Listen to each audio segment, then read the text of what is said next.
Hello candidate, कैसे हैं आप सब। मैं आशा करता हूं आप सब मस्त होंगे, तंदुरुस्त होंगे।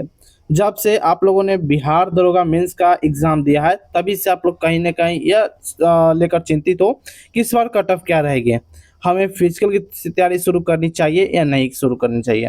ऐसा क्यों लग रहा है? क्योंकि इस बार पेपर का जो लेवल था काफ़ी लेंदी टाइप का पेपर पूछा गया था। तो बहुत सारे कैंडिडेट के मन में भी शक हो रहा है कि इस बार क्या रहेगी, कट ऑफ कितने रहने वाली है, मेल के लिए क्या जाएगी, फीमेल के लिए क्या जाएगी। साथ ही साथ जो पेपर लीक का मामला इसमें चल रही है उसके रिगार्डिंग भी अपडेट देने वाले हैं, क्या इस एग्जाम पोस्टपोन होगी या नहीं होगी। तो सारी जानकारी आपको इस वीडियो में प्रोवाइड कराने वाले हैं। तो वीडियो को शुरू से अंत तक जरूर देखिएगा, स्टेप बाय स्टेप समझने की कोशिश कीजिएगा।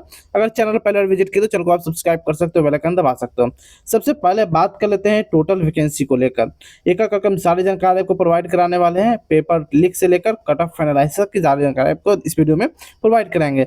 सबसे पहले बात करते हैं टोटल पोस्ट को लेकर कि इसमें टोटल पोस्ट कितने थे। टोटल पदों की संख्या की बात करें 1799 इसमें टोटल पद थे। कितने? 1799, यानी कि अप्रोक्स 1800 लेकर चले।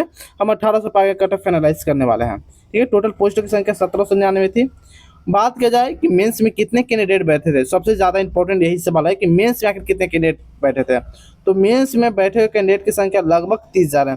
यानी कि जो मेंस का एग्जाम दिए वो लगभग 30,000 कैंडिडेट ऐसे हैं जो मेंस का एग्जाम दिए। लेकिन 30,000 को बुलाया नहीं गया था, बुलाया गया था 35,980 कैंडिडेट को। 35,980 कैंडिडेट को इस बार बुलाया गया था मेंस एग्जाम के लिए। यानी कि ये 35,000 का अप्रोक्स में एडमिट कार्ड जारी किया गया था, लेकिन पहुंचे थे लगभग 30,000 के अप्रोक्स में कैंडिडेट पहुंचे थे। यानी कि 5,000 ऐसे कैंडिडेट है जो मेंस एग्जाम को भी स्किप कर दिए हैं। आगे बात करते हैं एग्जाम लेवल को लेकर। तो एग्जाम लेवल की अगर हम बात की जाए तो एग्जाम लेवल सभी को पता है काफ़ी लेंदी, यानी कि आपका एग्जाम का लेवल था जो काफ़ी हार्ड पूछा गया था।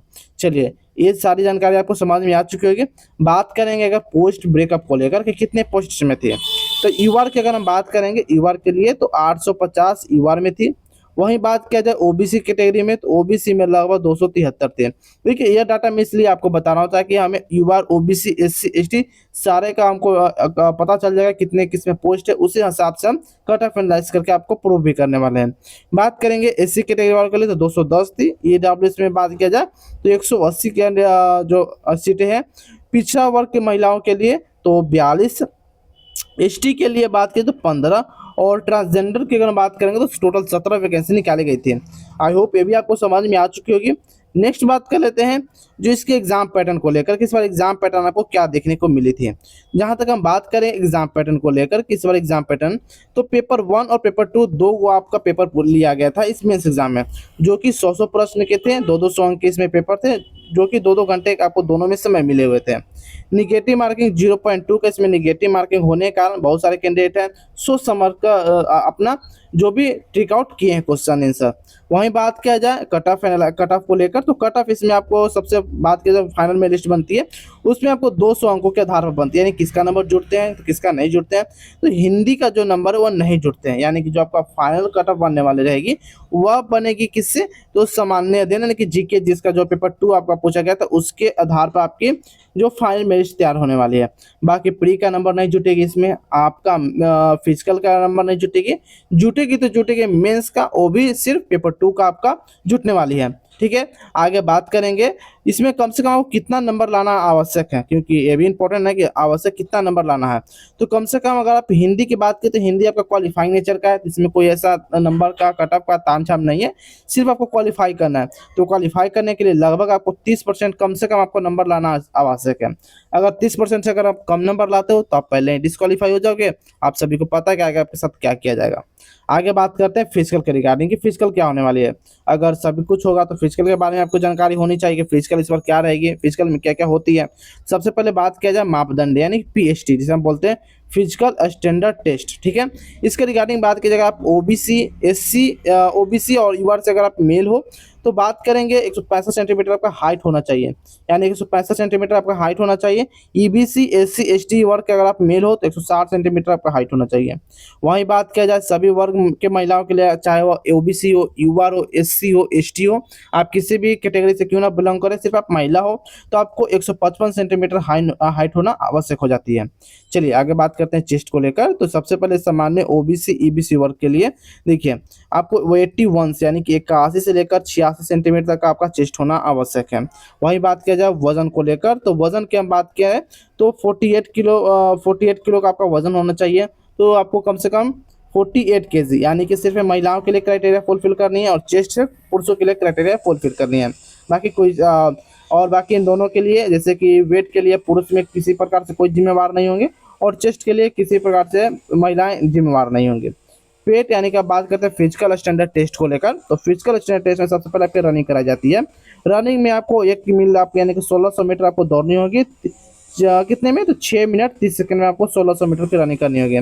महिला कैंडिडेट है तो 1 किलोमीटर आपको 6 मिनट में दौड़नी होगी। ऊंची कूद की अगर हम बात करेंगे तो अगर ऊंची कूद में अगर आप मेल हो तो मेल के लिए 4 फीट और फीमेल के लिए आपको 3 फीट होनी है।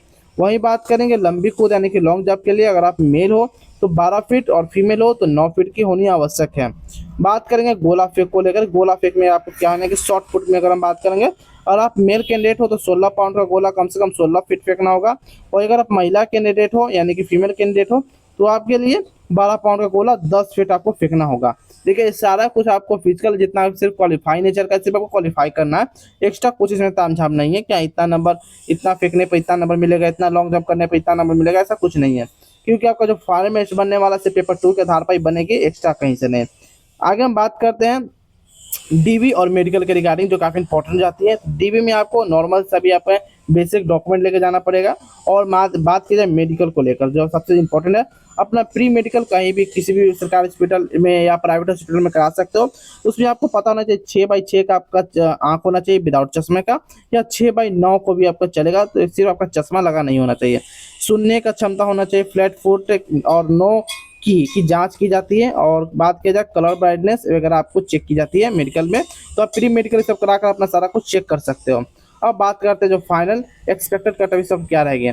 सबसे पहले बात करेंगे मेल कैंडिडेट को लेकर, इसकी मेल कैंडिडेट क्या रहने वाली है। मेल कैंडिडेट में सबसे पहले यूआर की अगर हम बात करेंगे तो यूआर से अगर आप मेल कैंडिडेट हो तो आपको कम से कम 62 क्वेश्चन तक अगर आप सही है तो आप सेफ हो। वहीं बात की जाए फीमेल कैंडिडेट, तो फीमेल कैंडिडेट में अगर आप यूआर से फीमेल कैंडिडेट हो तो 60 क्वेश्चन तक अगर आपका सही है तो आप सेफ हो। ओबीसी से अगर आप मेल कैंडिडेट हो तो अगर आपका 58 क्वेश्चन तक सही है तो आप सेफ हो। और फीमेल कैंडिडेट की अगर बात किया जाए तो 56 क्वेश्चन तक आपका है तो आप सेफ हो। वहीं बात किया जाए ईडब्ल्यूएस के लिए, तो ईडब्ल्यूएस में अगर मेल हो तो 55 क्वेश्चन और फीमेल हो तो 53 क्वेश्चन तक। फीमेल हो तो 53 क्वेश्चन, मेल एसटी में मेल 53 क्वेश्चन और एसटी में फीमेल 50 क्वेश्चन। एससी की बात किया है मेल 51 क्वेश्चन और फीमेल के लिए बात किया तो 48 क्वेश्चन। ये जितना भी अभी तक मैंने आपको डाटा बताया, सारा कुछ डाटा एक जो सूची के आधार पर आपको बताई जा रही है, एक जो डाटा के आधार पर आपको सारा जानकारी दी गई है। तो ये में कोई भी प्रकार का किसी भी दिक्कत होने की संभावना नहीं है। बात करेंगे पेपर लीक को लेकर, जो आप सभी लोग काफ़ी बेसब्री से इंतजार करते हैं। हालांकि इस पर पेपर लीक का मामला उठी हुई है, लेकिन अभी भी बड़े टीचर की बात की जाए, बड़े ऐसे जो पर्सन है उस पर ये अभी तक इस पर कहीं भी कोई प्रकार का दबाव नहीं मिला हुआ। तो इसके रिगार्डिंग अभी बात करना बेवकूफ़ी हो सकती है। लेकिन अगर बात किया जाए बच्चों के हित में तो पेपर तो लीक हुई है ऐसा माना जा रहा है। इसके साथ से उसके बात माना जाए, या खान सर भी इस पर आवाज़ उठाए थे लेकिन ज़्यादा उठी नहीं, दब गई। जैसे नीट का पेपर को लेकर आवाज़ उठी, वैसे जैसे यूपी लेखपाल का पेपर को लेकर आवाज़ उठी, उसी प्रकार से बिहार दरोगा मेंस के भी पेपर के लेकर आवाज़ उठाना पड़ेगा, तभी इस बार पेपर लीक जो है रद्द होने की संभावना है। अदरवाइज ये ऐसे ही चलती जाएगी, इसका रिजल्ट भी आ जाएगा और सिलेक्शन भी हो जाएंगे। अगर आपको लग रहा है कि इस बार पेपर लीक हुई तो आपको और हम सभी को एक भारी मात्रा में उठकर इसके प्रति आंदोलन करनी होगी, तभी पेपर लीक का अब सिलसिला खत्म होगा। नहीं तो हर एक दूसरे दिन किसी न किसी एग्जाम का पेपर लीक हो ही जा रहा है। बाकी बात करेंगे रिजल्ट के रिगार्डिंग, तो रिजल्ट आपका अगस्त तक जारी होने की संभावना जताई जा रही है कि अगस्त तक आपका रिजल्ट जारी कर दिया जाएगा। फिजिकल भी आपको सितंबर अक्टूबर ले, यानी कि इस साल के इस ईयर की लास्ट में आपको फिजिकल भी करा लिया जाएगा। शायद 2027 तक आपका सिलेक्शन होने की चांस बन रही है, क्योंकि 26 में सिलेक्शन होने के चांस ना के बराबर है, तो आप 27 तक ही लेकर चलना पड़ेगा। बाकी बात किया जाए परिणाम के लेकर और कोई भी रिजल्ट के रिगार्डिंग कुछ भी इन्फॉर्मेशन आती है तो सबसे पहले आपको इस चैनल पर देखने को मिल जाएगी। तो चैनल को आप सब्सक्राइब कर सकते हो, बेल आइकन दबा सकते हो। तो फिर मिलते हैं कोई और इन्फॉर्मेटिव वीडियो में, तब तक के लिए जय हिंद जय भारत दोस्तों।